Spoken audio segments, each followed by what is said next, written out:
broadcasting from the UK and across the world online. You're now watching The Moore Show, and I'm your host, Kevin Moore. Now for the next hour, I'll be covering subjects that will open up your mind and provide you with information you may have never heard before. Now on today's show, I'm about to be joined by my guest, Sonya Grace. Now Sonya has been offering her clients both in the United States and abroad immediate stability, clarity and guidance through her healing, counseling and spiritual processing. Now Sonya has a wide variety of talent to choose from in which she can access her ability to channel and communicate with her guides. Now her ability to read and clear the karmic threads to past lives helps clients heal lifetimes of patterns. Now Sonya is also an energy surgeon and helps clients to identify where the discomfort is in the physical, emotional, mental or spiritual bodies. Sonya Grace, welcome to the show. Thank you so much for having me on. Thank you for coming on. Now, how would you describe yourself? What is it you do?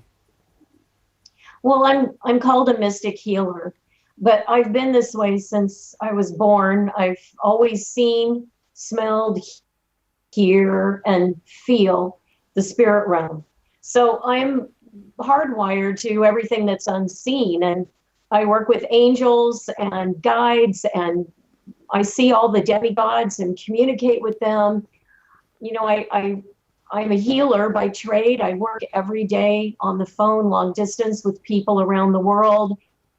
And I'm doing healing work. I'm doing processing work. I'm working with the physical, the mental, emotional, and spiritual bodies. And I'm really helping people to align themselves.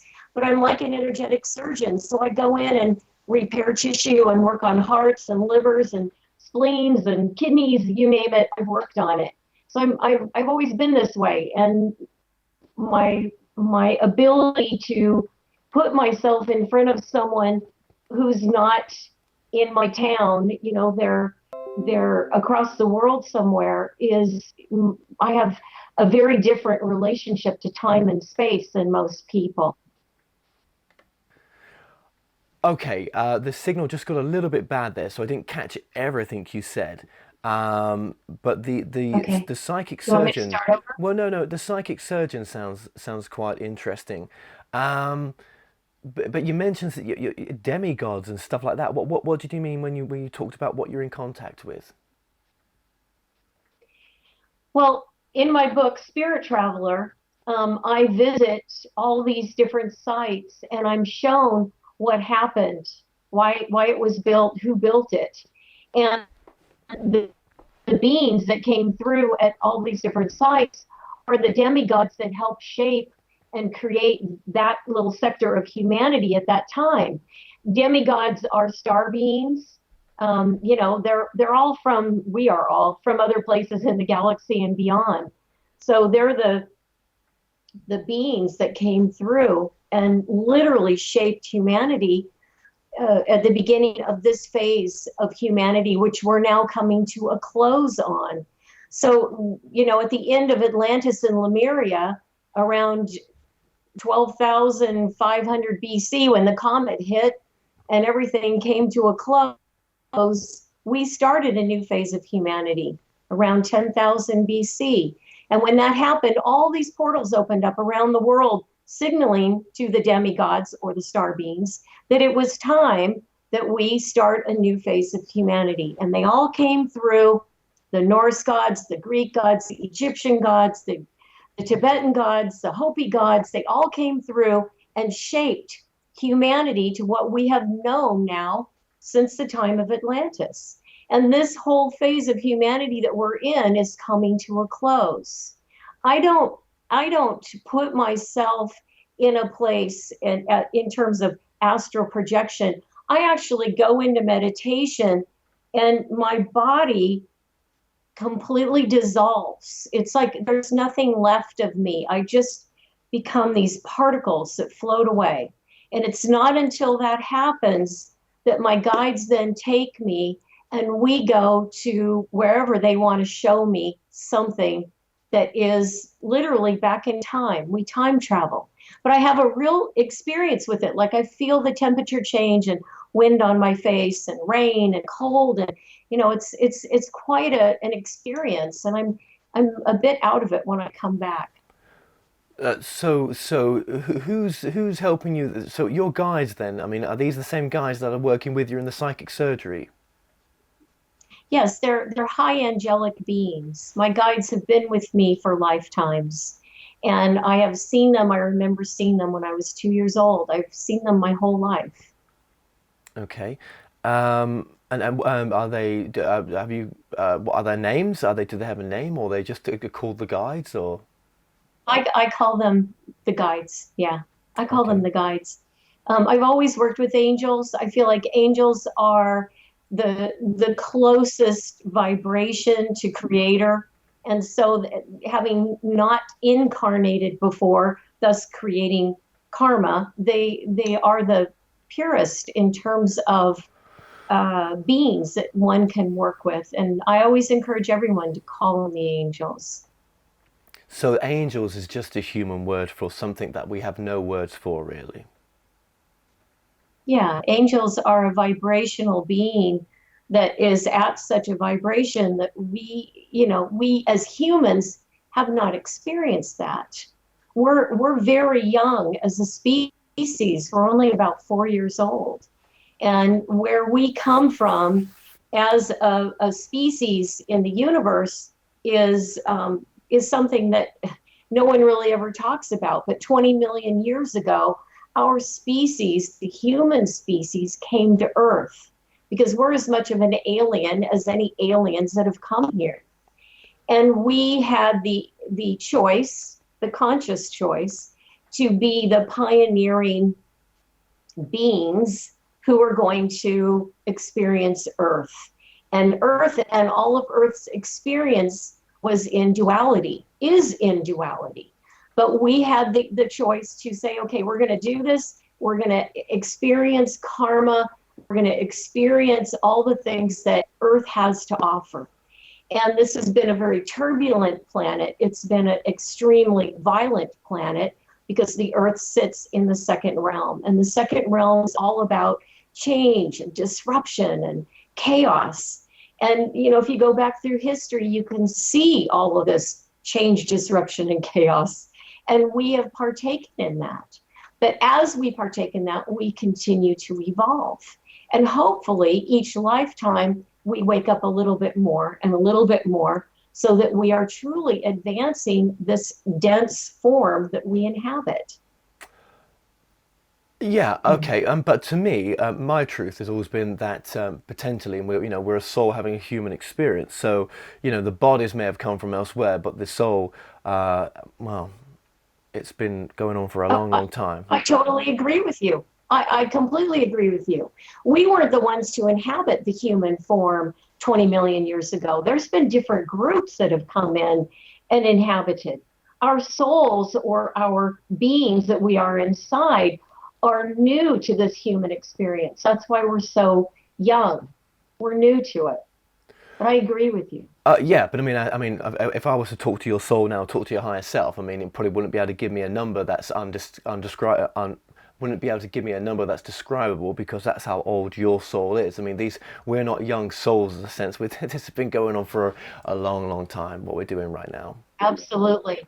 In fact, in my teachings, I always share with people that we're infinite. Our soul bodies are infinite, but this human experience is quite young. Well, yeah, I mean, We've all absolutely. come from different And planets. when you look at the aspect as well, is that your soul right now is probably having existences in other parallel universes, probably in numbers that again we can't describe because that's how vast the soul has split off, and that's how vast the infinite universes are out there. There's not just this universe. Absolutely. I agree. Yeah. So, Yeah. I mean, it's just the work is really vast. We're just concentrated right now as we have this conversation in this particular frame of understanding. And I think as well as I've gone on to do this journey, this documentary, it's taught me one thing, that actually what we think we know, we don't know, and we don't know a lot. We probably know a grain of sand on an infinite beach, maybe not even that. That's the thing, not even that. You know, my experience with my Hopi culture is that when I'm on the reservation and I'm at a ceremony, And I'm sitting there just experiencing that. There is always that experience of how much I don't know and how much this ancient group of people have been practicing these ceremonies for centuries, and how much they're doing to maintain the balance in this world. And it's really, it's such a point of humility to sit and be a part of something like that, because it takes all those people coming together to create that ceremony. It's not just one person. You know, they call me a medicine woman out there, but I don't really like that term. I'm always really shy about that, because I feel really honored to be a. We're going to do it. Okay. Okay. Well, look, we lost the signal there with yourself, Sonya, just a bit. We've just got you back. Let's try to make this work. Let's try to do this. So, let's move just to Spirit Traveler right now. Let's just give that a bit of a plug, because obviously you've come on to talk about that as well. So, why did you write the book Spirit Traveler, and where did this come from? Where did this experience come from to start writing this? Well, my day-to-day life is working with clients all over the world. And as a healer, you know, basically defying time and space and putting myself in front of people, I've done this work for 35 years. And I've been out there for a long time. And my ability to spirit travel was sort of an extension of that. It was a way for my guides, who are high angelic beings, to show me what happened. Why was Stonehenge built? What was it used for? What happened on Skellig Michael? And what did they do there? Why did they build the beehive house? You know, what was Hagar Quim used for on the island of Malta? And all of these sites being, you know, really sacred spiritual sites. It was amazing, really, to see what people were doing back in 8000 BC. Why, you know, what kind of ceremonies they were practicing and why. So that's really the impetus of writing Spirit Traveler, was to go beyond this daily experience as a healer that I have, and share with everyone really the truth of what happened in history. And what have you discovered? Well, I hope you read the book. To your audience, I hope the audience reads the book. But for example, my discoveries about Stonehenge, we'll take that. Stonehenge was a place where the demigods, and I call the demigods, who are star beings, created a site, if you will, that represented their last statement to humanity. It was their way of saying to the people, as all of these huge sarsen stones were placed, this is our last statement to you. We will always be here. We will always be guiding you, but we're not coming back for a long time. And over time, as people got, restless and very, very upset that the demigods were not coming back, of course, we find burial mounds next to Stonehenge and things that indicate that their elite or their high priestesses were buried near the actual site. And this was the people's way of trying to get those people to go get the demigods. Because as we all know, Stonehenge is a big portal. That whole area, which it extends out further, and there's that underground henge, is all a big giant portal. And that's how they came through. I see and experienced in my spirit travels all of these stone circles around the UK being portals. And some of these portals receive energy from the universe. Some of them transmit energy from Earth. and some of them actually receive and transmit at the same time. So there's really different energies that are coming through, and I'm sure many of you have experienced that if you've visited a stone circle. Yeah, I mean, it's hard to get my head round that energy portal. I mean, it makes no human sense to me. Do you know what I mean? How that would work? But I'm guessing there must be some missing elements to make that work. Probably some high tech kind of technology to bring that to life. Or but we have no understanding how that works, do we? In a science idea, do we? Do you know what I mean? It's just you, when you went back, you saw that active there. But I mean, as to how it worked, it probably died in time as well. Well, it's sort of the, $50 million question of how do spaceships and aliens come to Earth? How are they really traveling? Are they traveling through wormholes? Are they traveling through some other dimensional, you know, uh, uh, energy that's bringing them here? How is that really possible? Well, how back in, 8,000, 10,000 BC did these demigods or star beings who were very real to the people? My God, we have art, we have rock carvings, we have all kinds of evidence that people were worshiping Thor and Odin and Zeus and Ra and Sekhmet and all these gods around the world. How did they get here? Mm. How did they actually arrive to Earth? Well, it's through energy. They're traveling through these portals. And so evidence that they travel through portals, I think the evidence is the fact that anybody who's gone to Stonehenge has felt energy in those stones. They've felt the energy of the site. There's people who have recorded sound being recorded different inside the stone circle. So I think there is evidence, but I think there's a huge piece of science that's missing in terms of how these beings travel through these portals. And beyond that, we are not demigods. Our souls are infinite in nature, but demigods are enormous. They're like 20 feet high, and they have a completely different spiritual makeup than humans. Okay. Um, yeah. Wow. Okay. But why do you think you're bringing this information through in this book? What is the purpose of this? Um, I think I'm one of those people that have felt that we have been told certain things in our history that are shaped and based on religion and who's in charge politically. And when I traveled to St. Winifred's well, and I experienced St. Winifred standing in front of me, and she told me the truth of what happened to her. I really, I thought this is something that's so important. I think people know and hear, because we don't always, go off to school as children and question what we're being taught. We learn it and we believe, oh yeah, Columbus discovered America. Well, no, he didn't.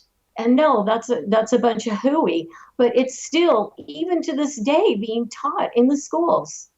And nobody questions, like, what really happened? Why is it that some philosopher reports on who Khafre of the Khafre pyramid was 2,000 years later, and we take it as the truth, that what he was saying is the truth? No. And I think history has always been derived from archaeologists doing a dig, people making speculations, and, well, we have this, we can test this. Oh, but guess what? It's 10 years later, and now we've discovered it's not 8,000 years old. It's actually 100,000 years old. It's like history's just this, moving, shifting quicksand. And I wanted to take my methodology and go back and really gather what I feel happened, what certainly the star beings are telling me happened, and share that with the world.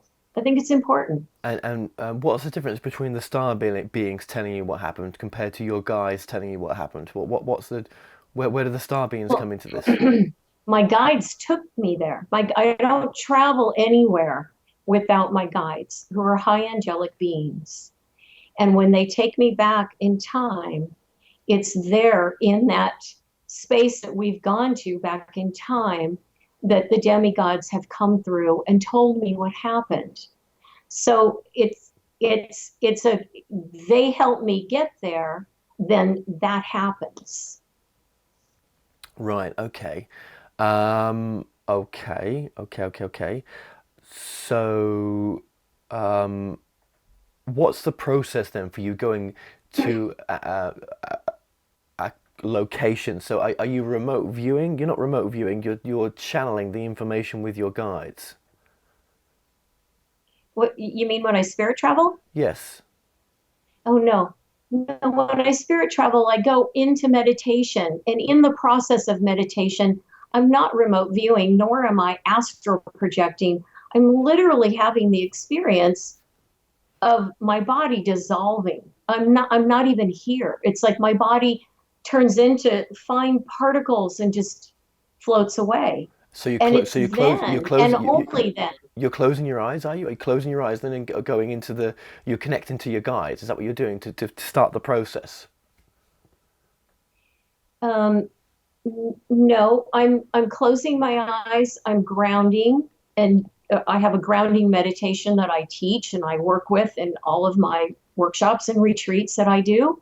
It is the basis of my work. And after I've grounded, I experience my body completely dissolving and floating away. It's like there's nothing, there's no physical form. And it's only until I've reached that state that my guides then take me and we literally go up.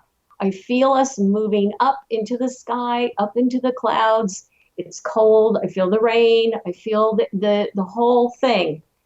And we go around the world to wherever it is we're coming to. And when we come down, we're standing on Salisbury Plain. There's no stones. There's nothing. It's bare ground. And from there, as I describe in my book, um, I experience things, and the star beings or the demigods come through. Someone comes walking up and takes us through step by step what happened. And the book is really great because, like I said, I give the this is what we know so far. This is what history has told us, and then I give my experience in spirit travel. Right. Okay.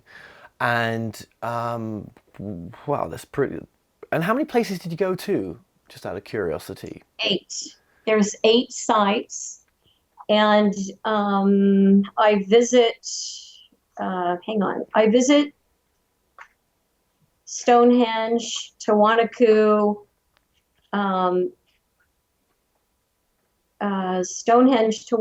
Skellig Michael, Hagar Quim, St. Winifred's Well, Chichen Itza, and the Temple of Kukulkan, the Khafre Pyramid, and the Rock of Cashel.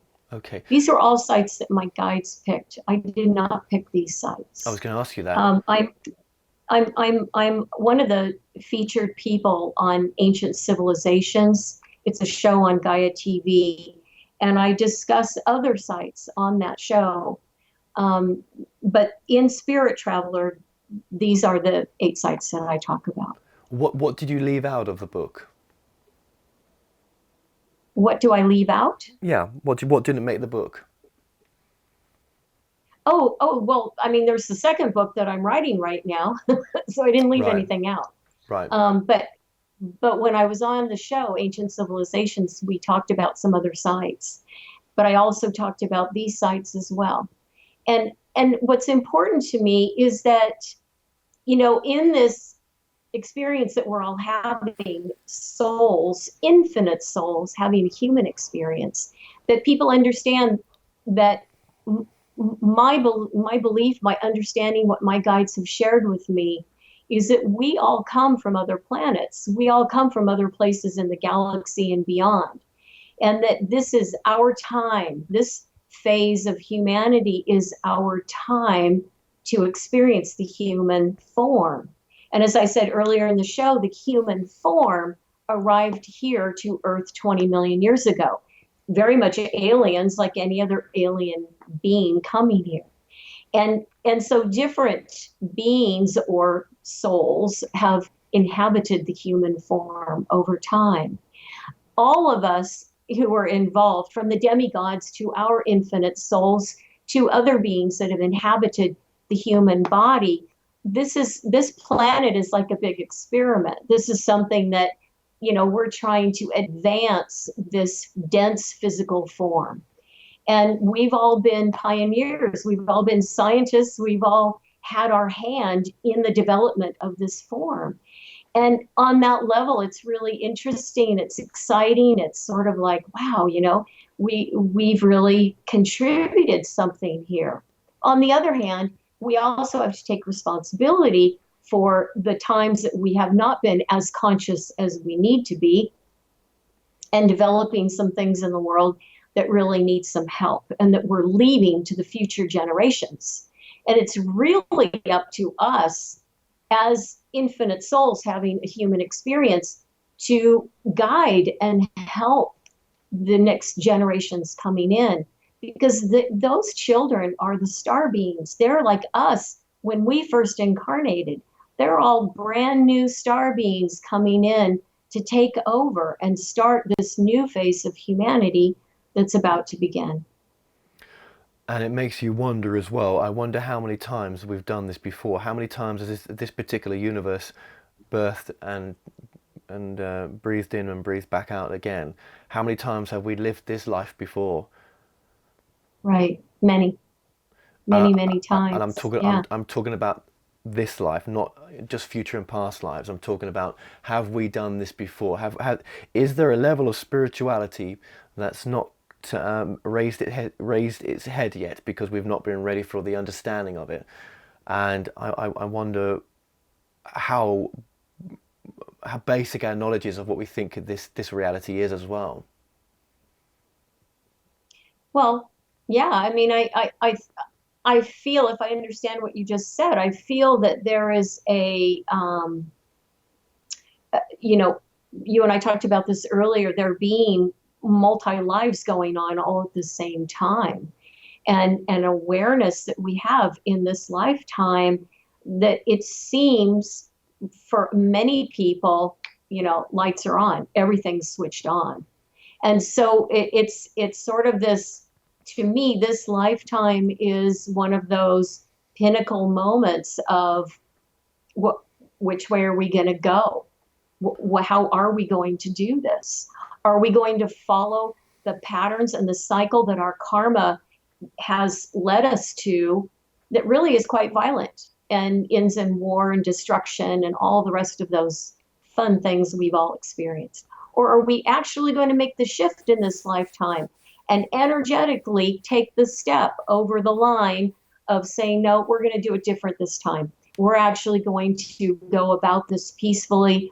We're going to shift the world and the consciousness from within. Because what I teach is that this is an inside job. We're now in the fifth dimension. We've moved out of the fourth dimension at the end of the Mayan calendar. And in this higher vibration, this higher frequency, we have to work very hard to raise our vibration to match that fifth dimension, that vibration that we're in, which means meditation and really, really keeping your vibration high. And in the process of that requires us to go within. And it is an inside job. We can no longer measure good and bad outside of ourselves. Duality is splitting apart.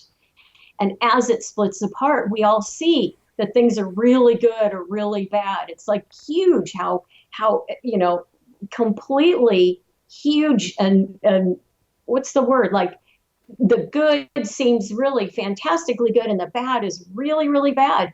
And as these split apart, we are left going, wait, I'm measuring outside of myself, but it doesn't really work because I don't know what the truth is. I don't know who's telling the truth. That's why it's an inside job. We have to rely now on that inner good, bad, right, and wrong that's in our soul body.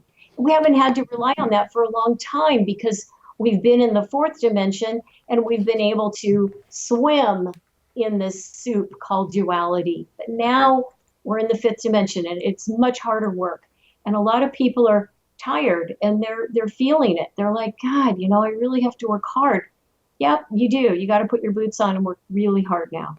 Yeah, I mean, look, I've been doing this show for a while now, and to be honest, I don't even know what the difference is between third or fourth or second or first or fifth dimension and all that stuff. I know that right now we all seem to be shifting a little bit more and waking up to the potential of what we are. Not all of us at all. I mean, I know a lot of my friends who would never look at this type of material. But within this community, I think we're continuously bringing out newer truths. From what I knew yesterday is different from what I know today, and tomorrow will be the same as well. So, That's true.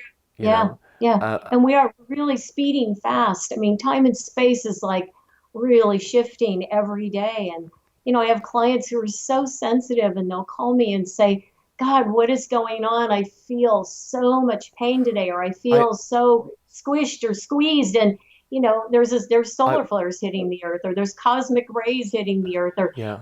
I mean, there's so much external I want. bombardment that we get. I wonder if we've done this before, and we've lived this life before, and we've lived all our lives before, and we come back just maybe do it a different way. I wonder how far we got last time, and why are we doing this again?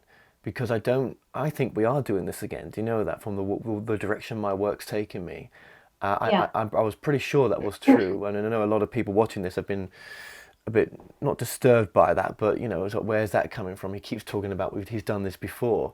So how far did we get before, and would it matter if we screw it up again just to do it again?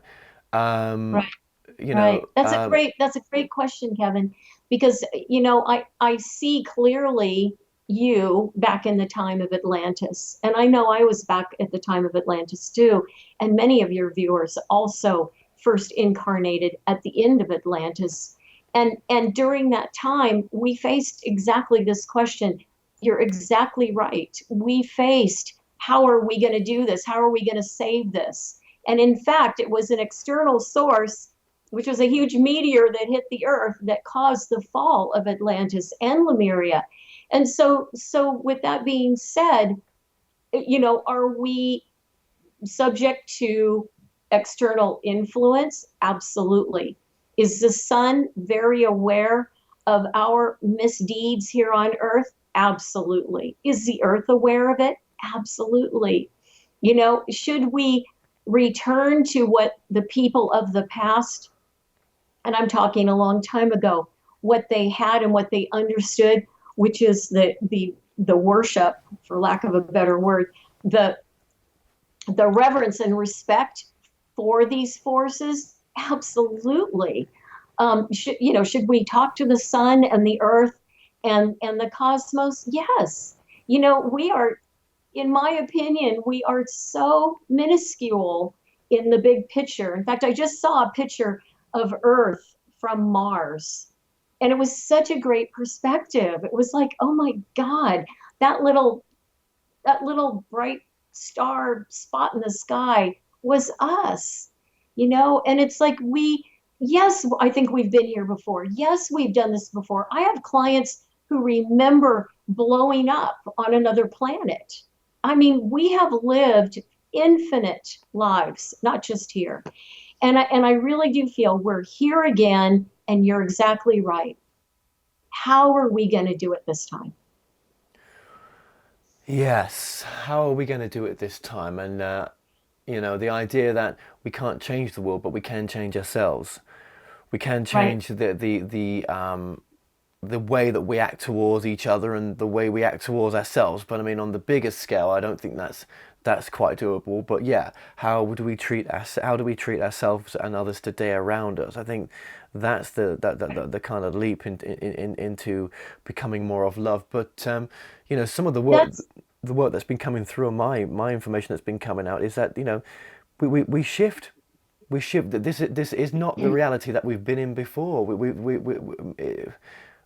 This is a different Earth right now. As we change our vibration in love, we shift to different frequencies of that match our vibration maybe, So as much Yeah. as you've been traveling to different parts of the past, we're actually traveling to different parallel realities as we're Hmm. opening up our eyes in the morning and thinking this is the reality we've been in for the past whatever years.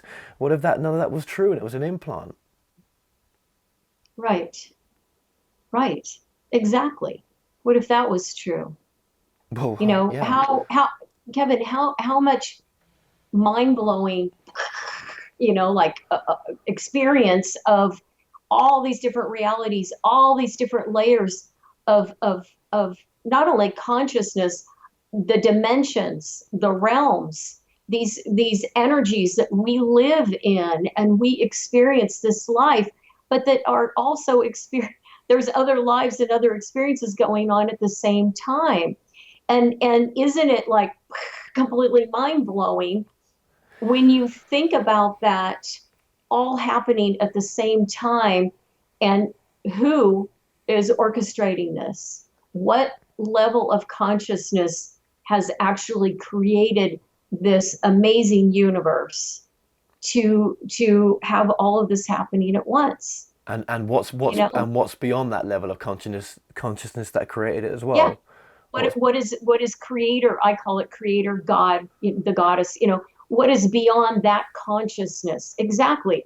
Like, are we a part of, some snow globe, that we're in, well, and they've got yeah. a whole living room full of stuff, right? Yeah, and I think some Yeah. theoretical physicists are actually going down the road now of the idea of parallel universes. Um, Yes. but again, this is something that's been coming out for a while in different ways. So I don't know. Can I just bring up one Yeah, more sure, thing real sure, quick? sure. In the work that I do when I work with people one on one, not only as doing healing work, but I do a lot of processing. And a lot of the processing work is with the inner child.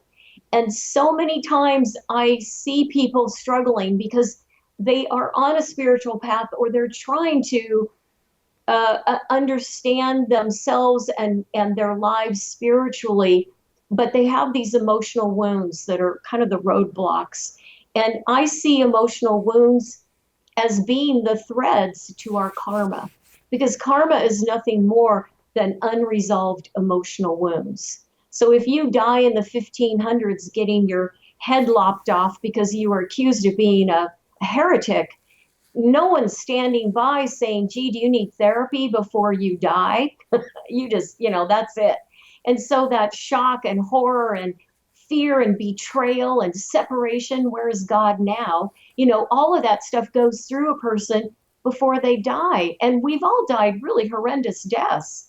So that's what we bring with us. And in that fantastic orchestration, like we talked about, creator makes sure that those emotional pieces or karma are recreated in your emotional wounds in your childhood, Right, now in right. this life.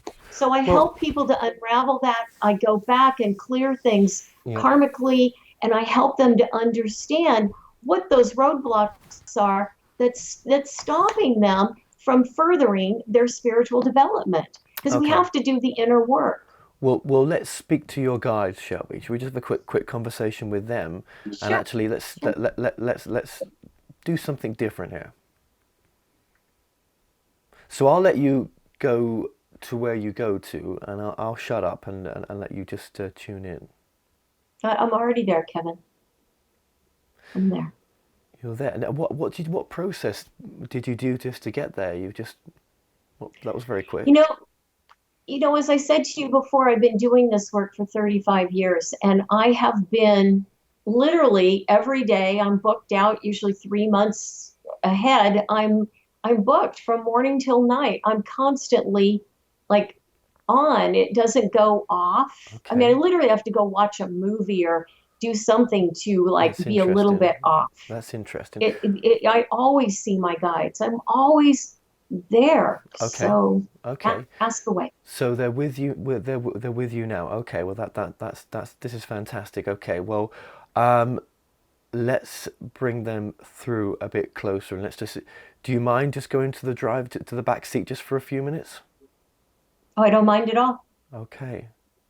Well, if you can just go to a little bit to the back seat, just think of it as a car. Just go to the back seat and just let them come through with a little bit more, well, to let them do their thing. So if I was to ask who was speaking through Sonya now, who, we don't need a name, but well, you tell us who's coming through. They're saying the guides, we are the guides. Okay. And how have you always been with Sonya? We have been with her since she left her home planet. We have always been with her. Okay. And on her home planet, you was with her in that lifetime as well? No, we knew her. We knew her there, and we came with her when she incarnated to Earth. Okay. And when you say you came with her, what type of planet was this? Was this third density? Was this some other type of existence? Our existence is throughout the universe. We do not have a stationary place. We are angels. We exist in all realms, in all dimensions. Okay. So we do not have a home base. We work with beings all over the universe. We Okay. knew Sonya then, and we came with her knowing what her mission was. So was Sonya one of you? No, Sonya is of the soul body that came from Orion. Okay. Okay. Um, what ha, this is interesting. Thank you for being here. Um, what is the most important life lesson that Sonia's here to learn?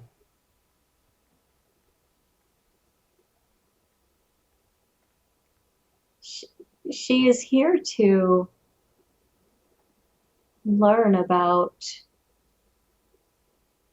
the creation of this planet. She's here to learn about what has taken place on this planet so that she can share that with others. She has no basis of uh, pain or suffering. She has experienced that in her other lives. She has a feeling of oneness now that has to be translated through her sole purpose, and that is to share with humanity what has happened here. Right, right, okay. And thank you for that. Has Sonia ever had a walk-in? Is this the original Sonia that's still here with us as a soul, or has her soul changed and merged with a walk-in of some sort that's a higher version of Sonia? This is the original Sonya. Okay, She has always been present in her body. okay, okay. Um, and where does Sonia's gifts for healing and psychic surgery come from? She works with us. Right, right. Um, that's incredible. And it's your healing energy that's coming through Sonia to help others. Yes, we help Sonya, and she channels the creator and the goddess. They come through her and help her to do her bit, to do her work. They help her And I, to execute the healing. right, absolutely. And are you working with anybody else on Earth right now? No, Just Sonia. not yeah, not no, not others. There are others. There are other angels that help people, but we are assigned to her. And the word angel, I mean, that's just a human word. you're more than that, aren't you? I mean, that's just our word for you, isn't it? We, yes, we have never incarnated. We have never had karma. We have always remained pure in form. So we are able to connect and align with source in a way that is unfiltered. Right. Absolutely. And what's above levels above you then? I mean, do you have a channel to those that are maybe higher vibration than yourselves? God. We channel God. Have you ever questioned what's beyond God? We understand that what is beyond God or the God panel is something that is of a much greater existence. It is a vibration that is beyond comprehension in this realm. But when you die and go to the spirit realm, you understand that vibration. You're a part of that vibration, but you are not yet in it. Right. How many other parallel universes are you interacting with? 17. And out of those 17, is there other versions of Sonya that you work with? Many. Has Sonya ever been aware of the other versions? Yes. And do those other versions affect her current incarnation? No. Oh, that's interesting. Okay. Are our other current incarnations, like Sonya's other current incarnations in different realities, are they able to help us at all in this moment? They are all working succinctly together. They all understand there is a greater process at hand that needs to be experienced. Yes. Take me to one of the parallel universes where Sonya's in. That's maybe would help her in this incarnation to see something that would help her to progress herself. That's something that would help her, whatever that may be.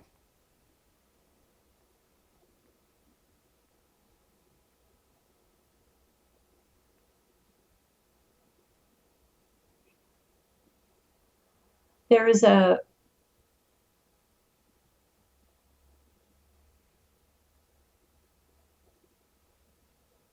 is a future, Sonya, that we are taking you to now. Thank That you. is in her next life, and she is going to speak to you. Thank you.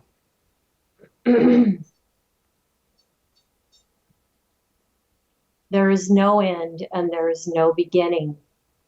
There is only being in this state. You will not succeed if you do not go within yourself and find what it is that you're attached to. Your ego is what blocks you, and you must remain centered and untethered by the things that you love.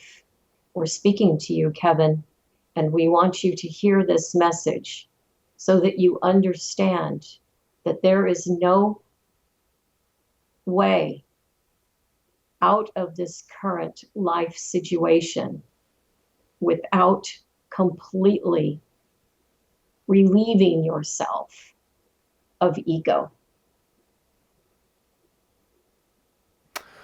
Well, I would, I enjoy my ego. I must say, I enjoy the character that's Kevin sometimes, but not all the time. Um, okay, I'll take note of what you said there, but I guess I'm searching for not answers, but to I'm like trying to be like a Robin Hood, taking good information out there and trying to give it to those that it can help. Um, and so who am I speaking to right now? Sonya's guides. Okay. Okay. Well, I'm grateful to speak to Sonia's guys. Very grateful, and very grateful to for the information coming through right now. I must say, um, am I able to speak to that future aspect of Sonia?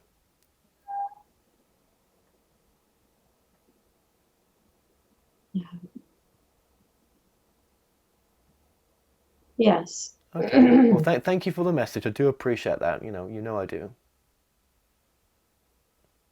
Yes, I know. I know that there is much that weighs on your mind, and there is much that you carry for other people. But I am here to tell you from the future that you have no need to carry these things, that your journey is a soul journey. It is a journey that is not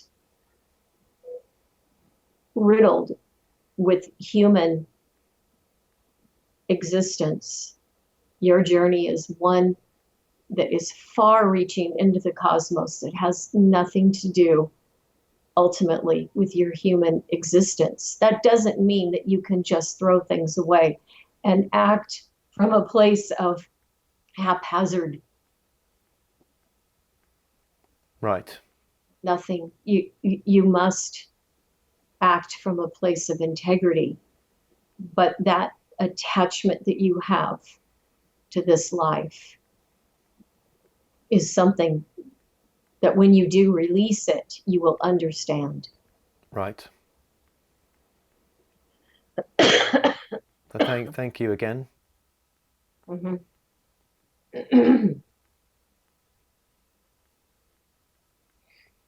Hmm. Okay, so she's gone, they're gone, or they're here, but They're this here is still, me, aren't they? Yeah. Sonya. I'm Yeah. back. Good. Good. Good. I need to get a drink of water. Hold on. Sure. Sure. Sure. Well, that was interesting, wasn't it? Very Yeah, interesting. that was that was really interesting. Um, If I mean, I'm gonna have to watch the tape back because I don't remember yeah, no, what that was they interesting. said. I did not expect them. Well, okay, there's a message for me. Okay, well, I did not expect that. I did not ask for that. I asked for the message for you. Um, um, but maybe, okay, well, okay, I'm going to go with it just for now. Um, let's just bring them back into. There we are. There they are. Okay. Um, Thank you very much for that, by the way, and I know Sonia would thank you as well. So just going back to Sonia's work with you guys here as well, um, when she's travelled in time to see these great sites, obviously, let's see it from your perspective. Why have you got her to do this to work with her to do this work? Because we want Sonia to tell the truth of what really happened in history. That is part of her mission here on Earth, is to not only be a healer, but to reveal the truth. Yeah. And by revealing the truth, how does that help us as a collective? We learn from our mistakes. We recognize what we need to take responsibility for, and we own it. We own that we were a part of a group of people at one time that hated another group, or that we sabotaged something over in this time period. We take responsibility. Sonia's really here to teach that there is no victim or perpetrator. There is only the responsibility of being human. Right, yes, of course. Of course. And just to ask you as well, I mean, how many times have we got to this point where we're at now? I mean, I'm guessing and let me just say this, when I ask that question, things in every time we have this opportunity are a bit different, but how many times have we reached this pinnacle point right now? On You're talking about on Earth. Yes, Excuse me, on Earth. if we've lived this time, if we've maybe, if time is not what we understand it to be, and this has happened before, we've got to this, we've lived this lifetime before. That's what I'm saying, right? And if we have, how close, how far did we get in terms of evolving to a state of peace? 24 times.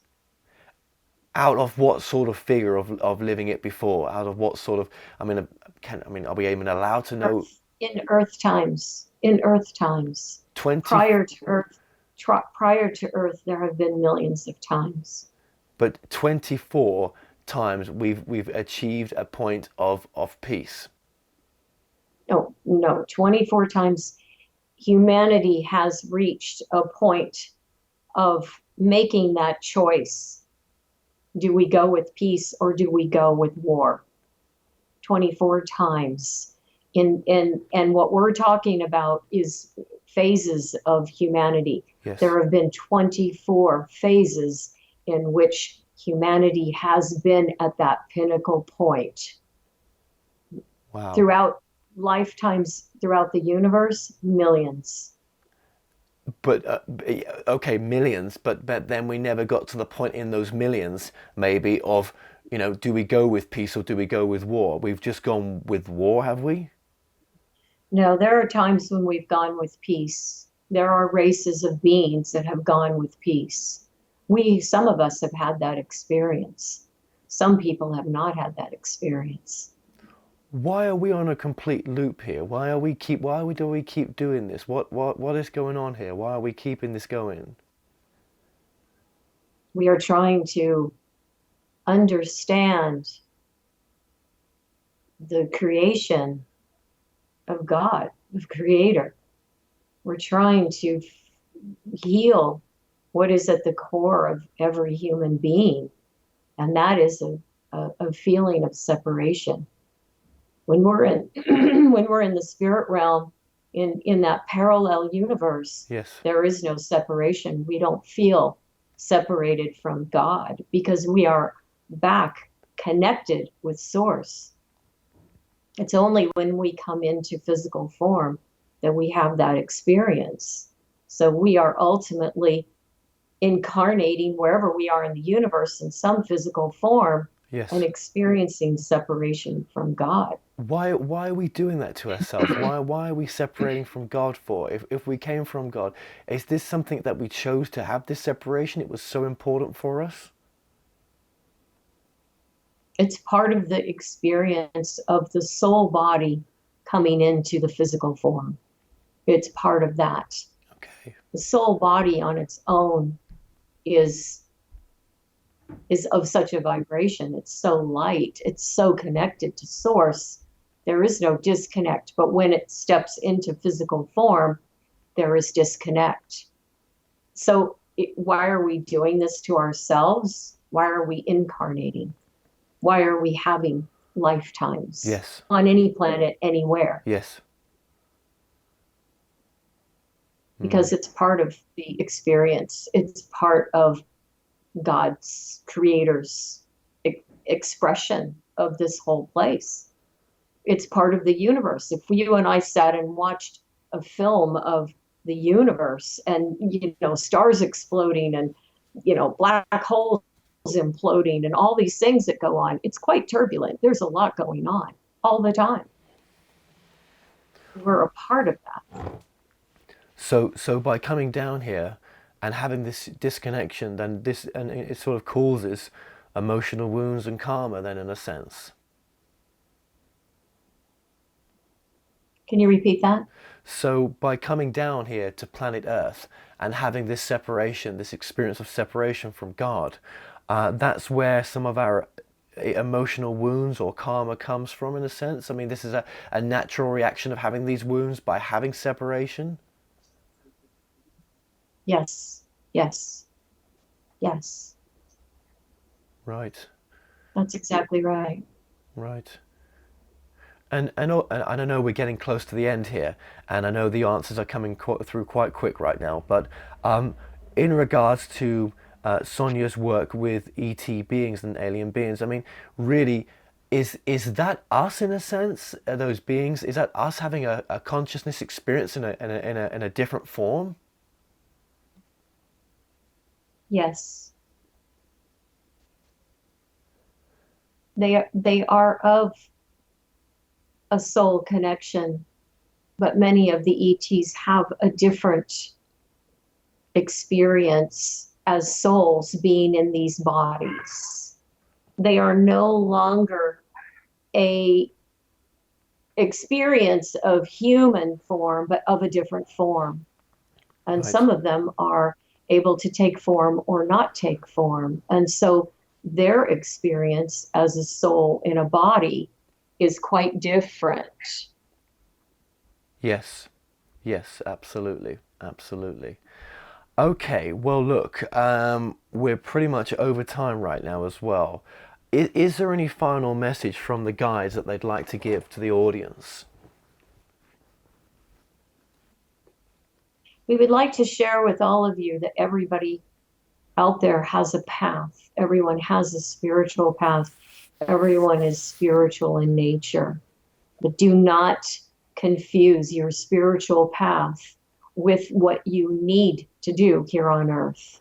There is a need for everyone to have their place, their desire, their passion, their love for all things. And each person has the ability to manifest spiritually in whatever they're doing. So do not deny yourself the need for what you do in your life to impact those people, that situation, that job with your spiritual being. The person who does the plumbing is a spiritual being. The person who pours the coffee in the restaurant is a spiritual being. The person who puts the gas in their car is a spiritual being. Everyone has their purpose and their place and their path. And it is our true wish of humanity that everyone unite in an understanding that through this spiritual awareness, we all contribute and we all give to each other from a place of respect and love. And this is the important part for each person to really embody and be in. This is our message. Well, that's quite a powerful message, because that's almost like saying that, no matter if someone doesn't ever awaken to become aware of what, this reality is or whatever it may be, that, they're playing their role just perfectly, and that's exactly where they should be. And we're exactly where we should be, and we should never force our truth onto anyone. Yes, and this takes us back to our message earlier about ego, and that we believe that we should be something when in fact Sonya believes she is nothing. And in that nothingness, she's able to experience everything. Okay. Okay, well, let's just bring Sonya back fully. Thank you so much for joining us, the guides. Yeah, they said you're welcome. They're smiling. Good. They're smiling. Good. Yeah. Good. No, that was a beautiful message. That was a beautiful message. Okay. I'm here. Yeah. You're Yay. there. There you are. There you are. Good, good, good. Yeah, very, very interesting doing it from that perspective, of why you wrote the book and everything else. Yeah. That was different. That was different. It was fun. Thank you, Kevin. It was really fun. I'm glad we got to do this, and I'm glad that you asked my guides to come through, because that was, that's my day-to-day life with clients over the phone. But to get to do this with you on camera was really That's really really cool. fun. Yeah, that's really cool. And to speak to your future self as well. Yeah, Yeah, she's heavy. Yeah, she is. Yeah, yeah, she's serious. She is. Yeah, but then, it's cool. It's a potential future, isn't it? I suppose. Um, yeah, yeah, and where we're heading to, So, and yeah. and I want to wish you a really wonderful journey through the Oh, states. thank And you, thank you, you thank know, you. I'll be in London in May. I'll be teaching at the Oh, College of Psychic Studies. I'm oh, doing right. I'm doing a lecture and a workshop the Well, first weekend in May. okay. Well, I'll link that on this video. I know exactly where you're going to. Well, yeah, then probably our paths will cross. Well, listen, Sonja, Oh, I hope so. I I hope, hope yeah, so. I'd love yeah. to see you in London. Yeah. Yeah, that'd be nice. Now, listen, just to end this interview here, I'll just say, listen, Sonia, just thank you, just so much for joining us today. And just before you go, God, I should have asked you Yeah. this in the interview. Your website is My website is Sonya, Sonja, Grace, GRACE.com.